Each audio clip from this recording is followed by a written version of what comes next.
Orbital shipbuilding megastructures. Due to Earth's strong gravity pull, accessing space requires a lot of speed. This speed requires plenty of thrust, and these combined require unbelievable amounts of energy. For example, just to reach low Earth orbit, LEO, a mere 160 kilometers, a rocket needs to reach a speed of about 9.4 kilometers per second, that's 33,840 kilometers per hour, and spend about 1.6 million kilograms of propellant. That is about 288 terajoules of energy. This method to access space is wholly inadequate for any interstellar mission. Given these, the energies required for any starbound sized ship to go from Earth to LEO are just unthinkable. So, building and launching spaceships from Earth orbit is absolutely necessary. I believe that orbital shipbuilding megastructures are necessary to build ships on Earth's orbit, as the ability to build and launch interstellar spacecraft on and from the Earth's surface would require unthinkable amounts of infrastructure, energy, and resources. These megastructures would allow the in-orbit, low-gravity assembly or construction of the spacecraft required for an interstellar mission, and it would be a rally point for the construction crew, managers, and the on-site equipment necessary for such undertaking. The building of such structure would be a gargantuan project, and it would be expected to process a constant supply of materials required for shipbuilding. Presumably, most of the materials and supplies would be sourced from Earth and the Moon, so this megastructure would act as a hub for a near constant inbound and outbound traffic of spacecraft. Needless to say, the construction of this megastructure would be perhaps the most expensive and colossal undertaking in human history. The building materials necessary to build a single interstellar spacecraft would have to be rocketed, mostly from the Earth's surface, onto the orbital structure, incrementally. For this, a fleet of powerful and capable ferrying Earth-based spacecraft are absolutely necessary, something we currently utterly lack. And each spacecraft payload capacity would have to dwarf that of our heaviest lifter yet, the Saturn V, and a worldwide cooperation for such undertaking will be most certainly required.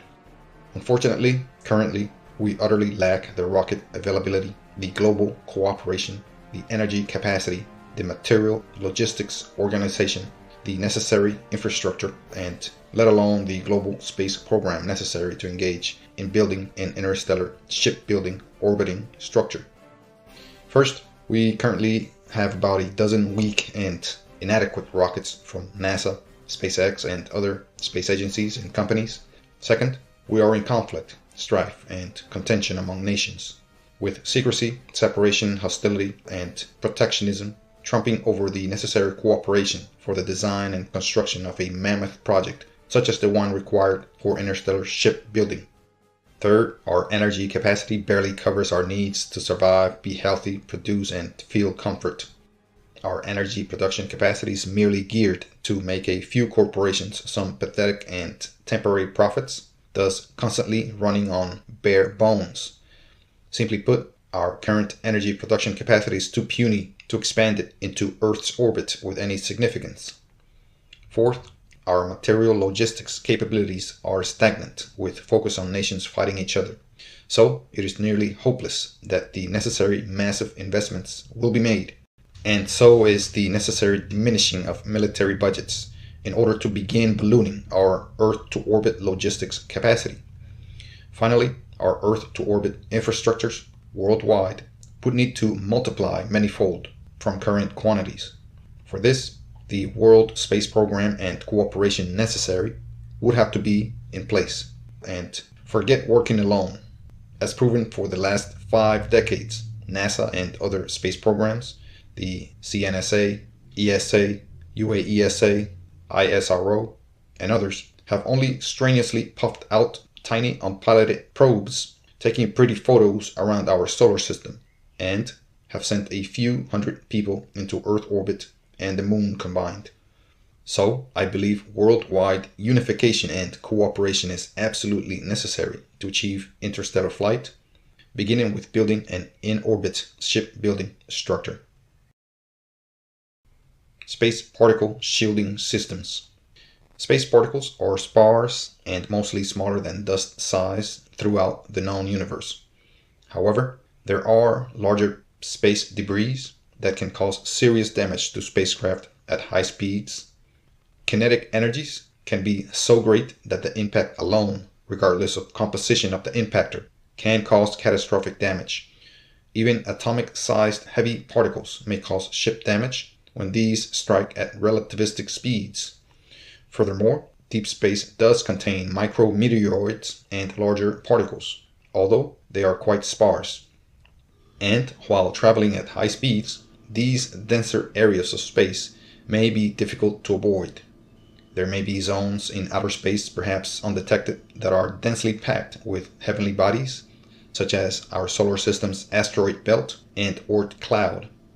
These may exist as rogue pockets in interstellar space, or in zones as we approach the destination star system.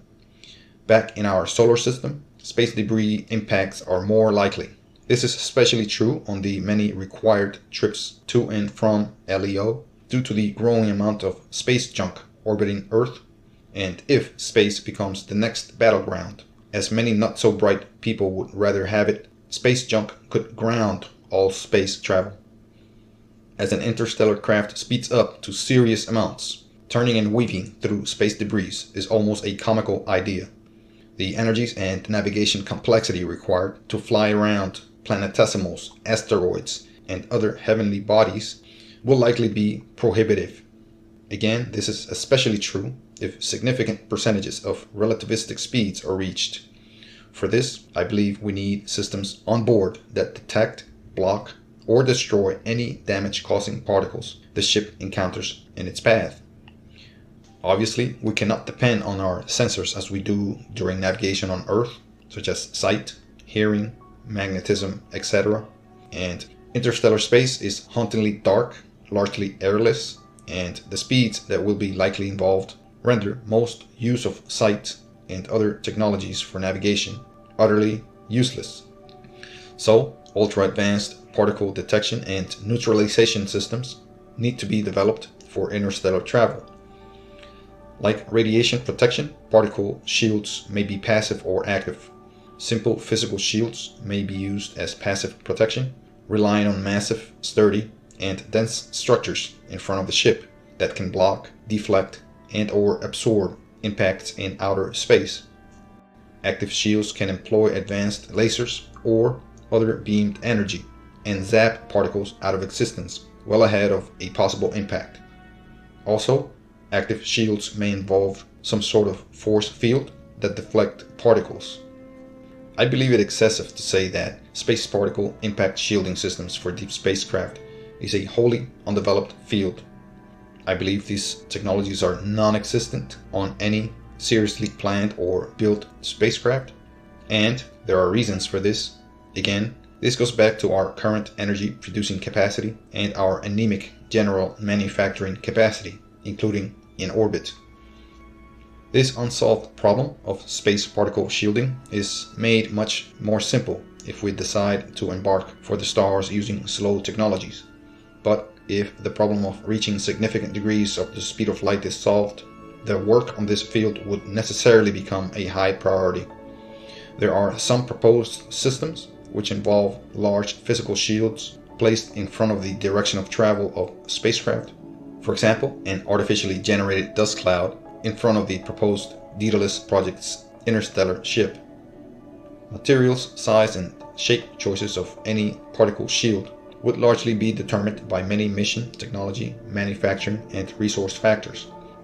Again, laser gun type concepts remain attractive methods to protect against high-speed impacts, especially the idea for the laser, or lasers, to vaporize incoming larger particles and debris well ahead of the ship.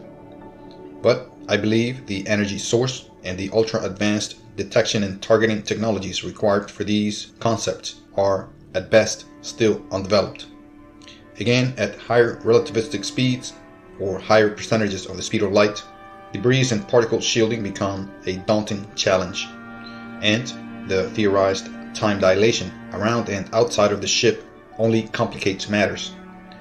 And possibly, particles and other bodies may strike the aircraft from various angles, since the ship may intercept orbiting asteroids, rogue planets, and other heavenly bodies. And, needless to say, the small size of many possible impactors make it a tremendous challenge to neutralize them well ahead of impact. Just imagine the precision and power needed behind a laser that can zap a dust-sized particle while both the ship and the particle are moving at, say, 10% of the speed of light.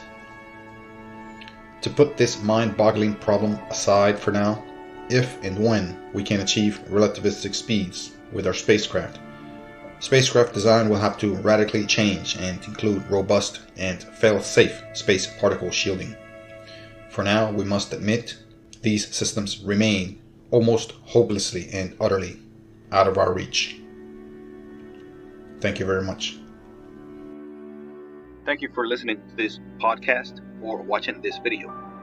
Please subscribe, like, and share so you can support this work and so I can reach more people like you.